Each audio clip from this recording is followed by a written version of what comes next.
How to see listening history on Spotify. Well, hello everybody, welcome back to the channel. Let me guide you through quick and easy and how you can see your Spotify listening history.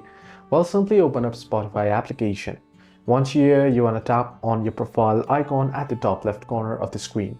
Then you can see the recent option. Here you'll be able to see your recent listening songs. Now, however, if you want the detailed stats, what you want to do is you want to head into your web browser and you want to head into stats.fm. Now this is a web here where you can see your stats for your listening.